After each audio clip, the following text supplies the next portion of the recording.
नमस्कार साथियों, स्वागत है आपका आपके पसंदीदा यूट्यूब चैनल बीपीएस गसिंगपुर में। मैं ओम जी आज फिर आपकी खिदमत में हाजिर हूँ एक नए अध्याय के साथ। आज जो अध्याय रहने वाला है हमारा वह है सर्वोच्च न्यायालय। तो आइए आज हम अध्ययन करते हैं सर्वोच्च न्यायालय के बारे में। संविधान के भाग 5 के अध्याय 4 में अनुच्छेद संख्या 124 से लेकर 147 तक में सर्वोच्च न्यायालय के बारे में वर्णन किया गया है। सर्वोच्च न्यायालय का गठन संविधान के अनुच्छेद 124 के तहत किया गया है। वर्तमान समय में न्यायाधीशों की संख्या 34 है, जिसमें एक मुख्य और 33 अन्य न्यायाधीश होते हैं। न्यायाधीशों की जो चयन की प्रक्रिया है वह एक कॉलेजियम व्यवस्था के द्वारा की जाती है और न्यायाधीशों की नियुक्ति या फिर मुख्य न्यायाधीश की जो नियुक्ति है वह राष्ट्रपति द्वारा की जाती है। 28 जनवरी 1950 को भारतीय सर्वोच्च न्यायालय का उद्घाटन किया गया था, जो कि वर्तमान में नई दिल्ली में स्थित है। ये तथा इसका संगठन।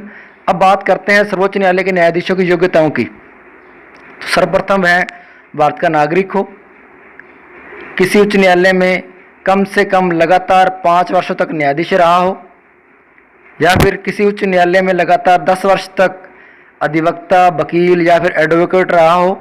इसके बाद में है राष्ट्रपति की दृष्टि में कानून का उच्च कोटि का ज्ञाता व्यक्ति ही सर्वोच्च न्यायालय का न्यायाधीश बन सकता है। इसके बाद में हम बात करते हैं कार्यकाल की। तो सर्वोच्च न्यायालय के न्यायाधीशों का कार्यकाल उनकी 65 वर्ष की आयु तक होता है, किंतु वह इससे पूर्व भी अपना त्यागपत्र राष्ट्रपति को दे सकते हैं। इसके बाद में अगर सर्वोच्च न्यायालय के न्यायाधीशों को उनके पद से हटाना है तो इसके लिए एक प्रक्रिया है, उसे महाभियोग की प्रक्रिया कहलाती है।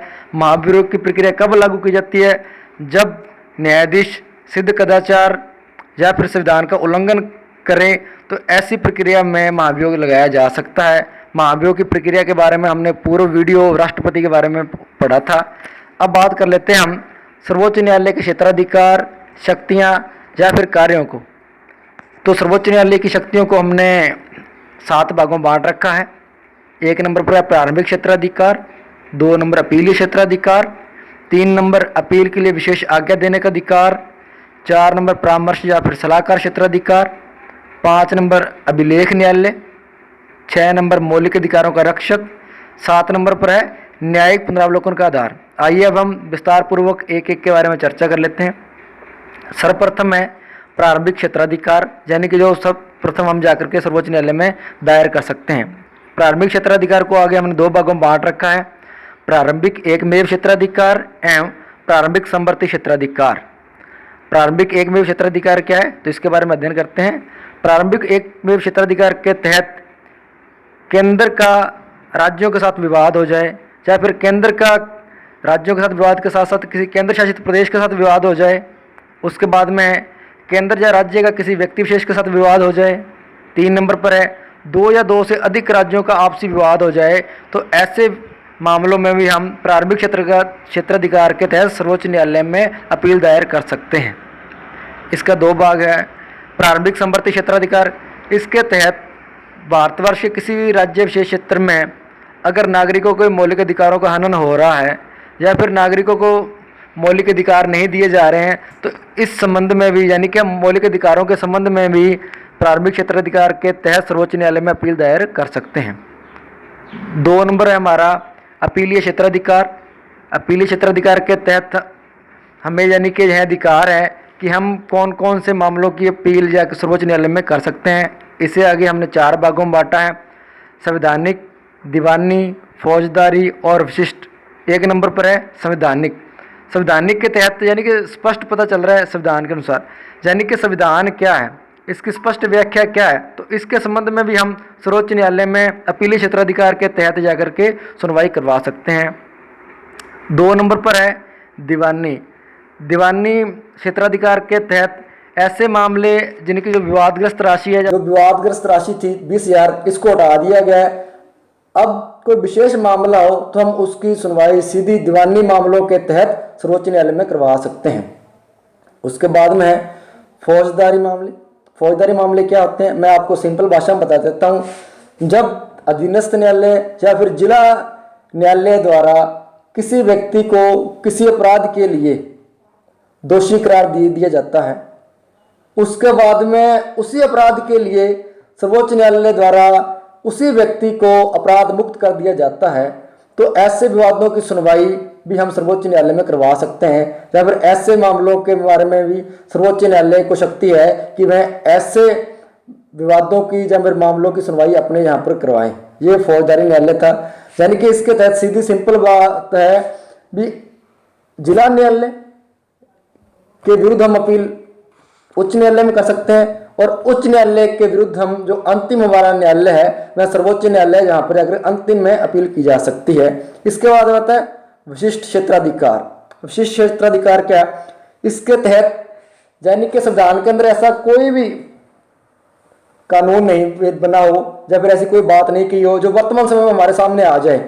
एग्जाम्पल के लिए किसी धर्म विशेष को लेकर के लड़ाई झगड़ा हो जाए, या फिर किसी राज्य सरकार या फिर केंद्र सरकार को संकट आ जाए जिसका संविधान में वर्णन नहीं किया गया है, तो ऐसे मामलों की सुनवाई भी तुरंत ही सर्वोच्च न्यायालय कर सकता है। यह उसका विशिष्ट क्षेत्राधिकार के तहत आ जाता है।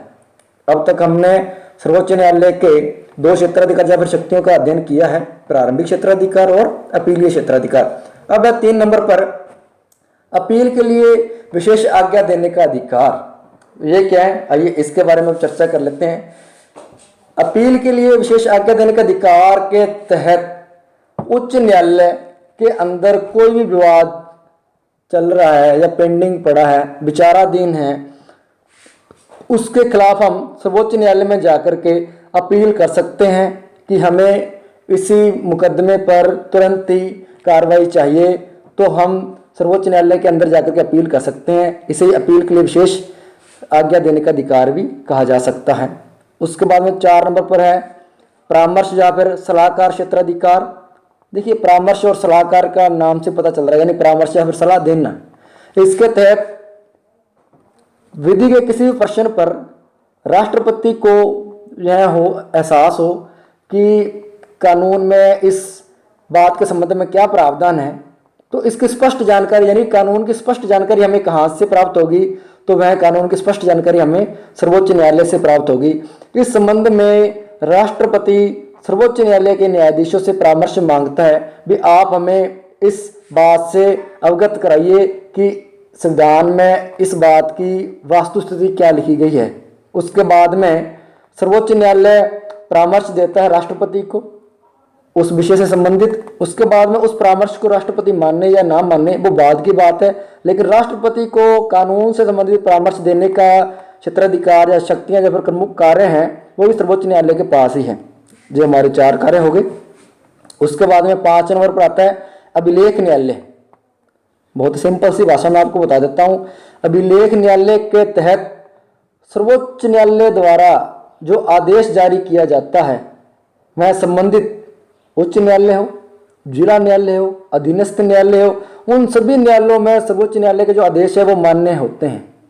अगर कोई न्यायालय सुप्रीम कोर्ट या फिर सर्वोच्च न्यायालय के आदेश को नहीं मानता है, उनकी अवमानना करता है, तो ऐसे न्यायालयों के खिलाफ सर्वोच्च न्यायालय द्वारा दंडात्मक कार्रवाई भी की जा सकती है। यह अभिलेख न्यायालय है, यानी कि सर्वोच्च न्यायालय की बात सर्वोपरि है। इसके बाद में 6 नंबर पर है मौलिक अधिकारों का रक्षक। मौलिक अधिकार हमने पिछली वीडियो में पढ़े थे, भारतीय संविधान का अनुच्छेद 32, जिसे बाबा साहब ने संविधान का हृदय और आत्मा भी कहा था। तो अगर किसी भी नागरिक के मौलिक अधिकारों का हनन हो रहा है, मौलिक अधिकारों की रक्षा नहीं हो रही है, तो इस संबंध में सर्वोच्च न्यायालय के द्वारा 5 प्रकार के आदेश जारी किए जाते हैं या फिर आलेख जारी किए जाते हैं। वो 5 आदेश क्या है? बंदी प्रत्यक्षीकरण, परमादेश, प्रतिषेध, उत्प्रेषण, अधिकार परीक्षा। इसके संबंध में हमने मौलिक अधिकारों के टॉपिक में विस्तार पूर्वक चर्चा भी की थी। यानी कि अगर हमारे मौलिक अधिकारों का हनन हो रहा है तो हम सीधे जाकर के सुप्रीम कोर्ट में इसकी शिकायत दर्ज करवा सकते हैं। ये हमारा 6 नंबर शक्तियां, क्षेत्राधिकार या फिर कार्य था। इसके बाद में 7 नंबर पर न्यायिक पुनरावलोकन का अधिकार। न्यायिक यानी कि न्याय, पुनरावलोकन यानी कि दोबारा देखना। इसके तहत क्या है?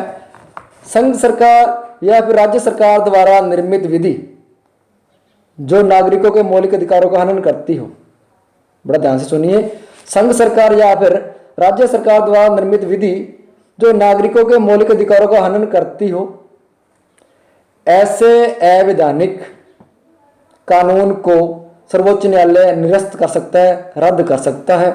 सर्वोच्च न्यायालय की इस प्रकार की शक्ति को ही न्यायिक पुनरावलोकन की शक्ति कहा जाता है। देखिए दोस्तों, एक बार फिर पुनः अध्ययन कर लेते हैं। आज हमारा जो टॉपिक था वह था सर्वोच्च न्यायालय। सर्वोच्च न्यायालय भारतीय संविधान के भाग 4 में इसका वर्णन किया गया है। अनुच्छेद इसके संबंध में 124 से 147 तक है। वर्तमान में न्यायाधीशों की संख्या 31 है। एक मुख्य न्यायाधीश और 30 अन्य न्यायाधीश होते हैं। मुख्य न्यायाधीश की नियुक्ति राष्ट्रपति द्वारा की जाती है। भारत का सर्वोच्च न्यायालय दिल्ली में स्थित है।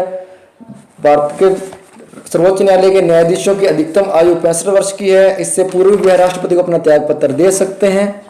सर्वोच्च न्यायालय के क्षेत्राधिकार या शक्तियों को हमने 7 भागों में बांटा था। प्रारंभिक क्षेत्राधिकार, अपीलीय क्षेत्राधिकार, अपील के लिए विशेष आज्ञा देने का अधिकार, परामर्श या सलाहकार क्षेत्राधिकार, अभिलेख न्यायालय, मौलिक अधिकारों का रक्षक और न्यायिक पुनरावलोकन का अधिकार। धन्यवाद।